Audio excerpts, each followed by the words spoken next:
मित्रांनो, काही दिवसापूर्वीच ग्रामपंचायत सरपंचाचं आरक्षण सोडत झालेले आहे.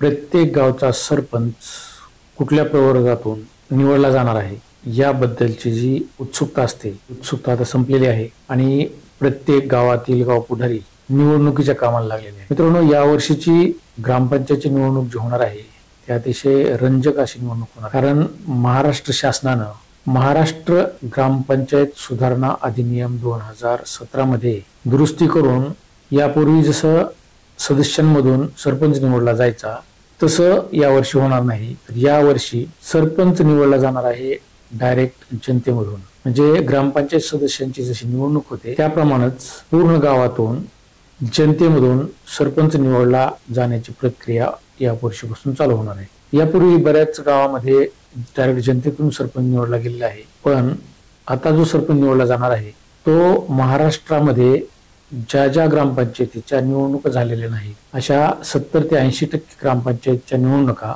होणार आहेत आणि या निवडणुकीमध्ये जो सरपंच निवडला जाणार आहे तो डायरेक्ट जनतेमधून निवडला जाणार आहे. तर मित्रांनो, डायरेक्ट जनतेमधून सरपंच निवडण्यासाठी जो क्रायटेरिया आहे, म्हणजे आपण मराठीमधून त्याला पात्रता म्हणतो, ती पात्रता कुठली आहे याबद्दल, उपसरपंचाबद्दल, इतर सदस्यांबद्दल आपण आज चर्चा करणार आहोत.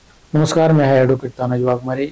आपण बघताय लीगल इन्फो MS25. मित्रांनो, तुम्ही जर या चॅनलवर नवीन असाल चॅनलला सबस्क्राईब करा, व्हिडिओला लाईक करा आणि शेअर करायला विसरू नका. मित्रांनो, महाराष्ट्र ग्रामपंचायत सुधारणा अधिनियम 2017 नुसार एक अमेंडमेंट झाली आणि त्या अमेंडमेंट मध्ये पूर्वी ज्याप्रमाणे गावातील ग्रामपंचायत सदस्यामधून सरपंच निवडला जायचा तसं न निवडता यावेळेस जो सरपंच निवडला जाणार आहे तो डायरेक्ट जनतेमधून निवडला जाणार आहे. आणि जनतेमधून जो सरपंच निवडला जाणार आहे त्या सरपंचाला काही विशेष अधिकार आहेत, जे काही मूलभूत कर्तव्य आहेत का, त्याला इतरांपेक्षा काही वेगळे अधिकार आहेत का, त्याचा कालावधी किती राहणार आहे, या गोष्टीवर आपण चर्चा करणार आहोत. मित्रांनो, हा जो सरपंच निवडला जाणार आहे डायरेक्ट जनतेमधून, त्याच्या पात्रतेविषयी आपण जर पाहिलं तर त्याची पात्रतेची पहिली अट म्हणजे त्याचं वय 21 वर्षापेक्षा कमी नसावं. तो जर 1995 नंतर जन्मलेला असेल तर त्याचं शिक्षण जे आहे ते 7वी झालेलं असायला पाहिजे. त्याचबरोबर तो इतर कुठल्याही कारणासाठी अपात्र नसायला पाहिजे. तसंच तो महाराष्ट्र राज्याचा रहिवासी असायला पाहिजे. महाराष्ट्र राज्याचं किंवा त्या गावात त्याला नागरिकत्व मिळालेलं असायला पाहिजे. त्याचं नाव तो ज्या गावामधून निवडणूक लढवणार आहे त्या गावच्या मतदार यादीमध्ये त्याचं नाव असणं गरजेचं आहे. या अशा ठराविक अटी जनतेतून सरपंचाच्या निवडणुकीसाठी किंवा जो व्यक्ती डायरेक्ट जनतेतून सरपंच होण्यासाठी उभा राहणार आहे त्याच्यासाठीच्या ह्या अटी आहेत. त्याचबरोबर त्याला काही विशेष अधिकारही या ग्रामपंचायत अधिनियमाद्वारे दिलेले आहेत. ते म्हणजे ज्यावेळेस तो सरपंच म्हणून निवडला जाईल त्यावेळेस तो त्या ग्रामपंचायतचा पदसिद्ध अध्यक्ष असेल. कुठलीही सभा जर झाली, ग्रामसभा असेल किंवा पहिली सभा जरी झाली उपसरपंच निवडण्याची, तरी त्या ग्रामसभेचा तो पदसिद्ध अध्यक्ष असणार आहे.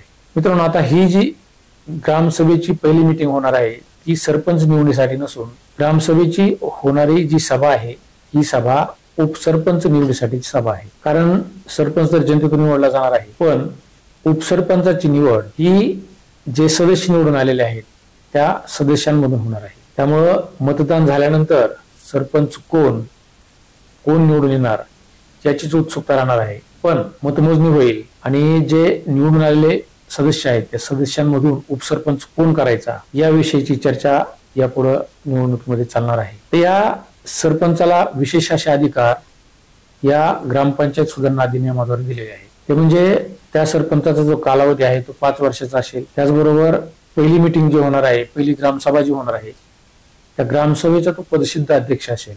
आणि उपसरपंचाची निवडणूक होत असताना ज्या वेळेस समसमान मतदान होईल, म्हणजे दोन्ही पार्ट्याचं मतदान समान होणार आहे, त्यावेळेस त्या सरपंचाला, जे जनतेतून निवडून आलेल्या सरपंचाला कुठल्या बाजूला मतदान करायचं याविषयीचे एक विशेष मतदानाचा अधिकार अशा समान मतदान झाल्यानंतर त्याला प्राप्त होणार आहे. त्यामुळं सरपंचाला हा विशेष असा अधिकार या नवीन ग्रामपंचायत सुधारणा अधिनियमाद्वारे दिलेला आहे.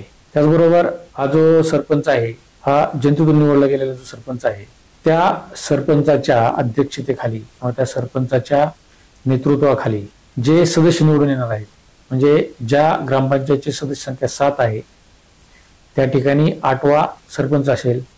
ज्या ग्रामपंचायतमध्ये सदस्य 9 आहेत तिथं 10वा सदस्य हा सरपंच असेल. त्यामुळं सरपंच हा पदसिद्ध अध्यक्ष असणार आहे आणि सरपंचाला जे विशेष अधिकार दिलेले आहेत, आता जे मी अधिकार सांगितले त्या अधिकारानुसार तो कुठल्या बाजूचा उपसरपंच करायचा याविषयीचा विशेष अधिकार शासनानं या ग्रामपंचायतीच्या जनतेतून निवडलेल्या सरपंचाला दिलेला आहे. त्यामुळे यापुढे ग्रामपंचायतची होणारी निवडणूक जी आहे ती अतिशय चुरशीची होणार आहे. या निवडणुकीसाठी प्रत्येक जण आणि तशा ताकदीही लावल्या जातील. या येणाऱ्या आगामी ग्रामपंचायत निवडणुकीमध्ये पक्षीय राजकारण सुद्धा आपल्याला पाहायला मिळेल. गावामध्ये पक्षीय राजकारण नसतं ग्रामपंचायतमध्ये, पण यावेळेस पक्षीय राजकारण दिसण्याची शक्यता आहे.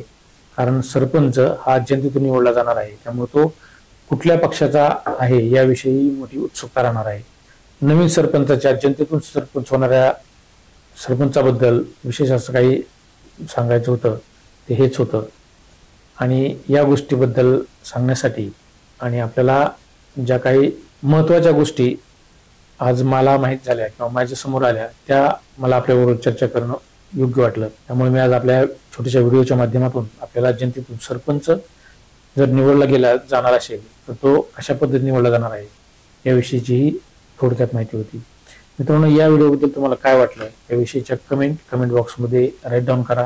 तुम्ही जर चॅनलवर नवीन असाल तर चॅनलला सबस्क्राईब करा, व्हिडिओला लाईक करा आणि शेअर करायला विसरू नका. त्याचबरोबर तुमच्या ग्रामपंचायत विषयी काही अडीअडचणी असतील किंवा ग्रामपंचायत विषयी काही प्रश्न असतील तर तुम्ही कमेंट बॉक्समध्ये राईट डाऊन करा. धन्यवाद.